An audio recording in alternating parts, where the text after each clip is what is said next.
আসসালামু আলাইকুম। আজকে নতুন রাঁধুনি ব্যাচেলর ও প্রবাসী ভাইদের জন্য খুব কমন ও সহজ একটা রেসিপি করে দেখাবো। অনেক সময় মাছ মাংস খেতে খেতে ভালো লাগে না, তখন অন্য কিছু ট্রাই করতে মন চায়। তা খেতেও মজা, রান্নাও সহজ। এমন একটি রেসিপি শেয়ার করব, ডিম ভুনা।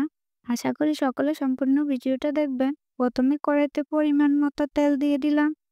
তেল গরম হওয়ার পর অ্যাড করে দেব সামান্য পরিমাণ লবণ আর সামান্য পরিমাণ হলুদের গুঁড়া। এগুলো নেড়ে দিয়ে অ্যাড করে দেব ডিমগুলো। আমি এখানে ডিম নিয়েছি 5টি। আপনি চাইলে কমিয়ে অথবা বাড়িয়ে নিতে পারেন।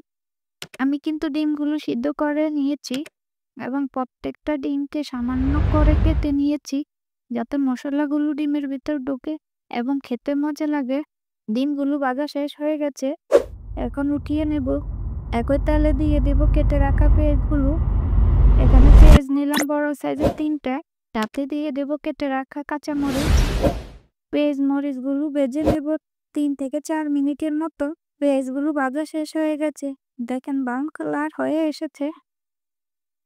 এখন অ্যাড করে দেব আধা চামচ রসুন বাটা, আধা চামচ আদা বাটা আর আধা চামচ জিরে ও গোলমরিচ গুঁড়া। মশলাগুলো ভালোভাবে কষিয়ে নিয়েছি। এখন অ্যাড করে দেব সামান্য পরিমাণ পানি এবং অ্যাড করে দেব আধা চামচ পরিমাণ হলুদের গুঁড়া ও আধা চামচ মরিচের গুঁড়া। মশলাগুলো 1 মিনিটের মতো কষিয়ে নিয়েছি। এখন অ্যাড করে দেব কেটে রাখা একটা টমেটো। সবগুলো কষিয়ে নিয়েছি। এখন অ্যাড করে দেব পরিমাণ মতো পানি। পানিতে বলক আসার পর অ্যাড করে দেব ভেজে রাখা ডিমগুলো। ডিমগুলোকে ভালোভাবে মশলার সাথে মিশিয়ে নিয়েছি। এই যে দেখেন, রান্না প্রায় শেষ হয়ে গেছে। এখন ধনিয়া পাতা দিয়ে উঠিয়ে নেব। এই যে রান্না কমপ্লিট। দেখেন রান্নার ফাইনাল লুক। আমার এই রেসিপিটা কেমন হয়েছে জানাবেন। আমার ভিডিওগুলো ভালো লাগলে লাইক, কমেন্ট, শেয়ার করে দেবেন।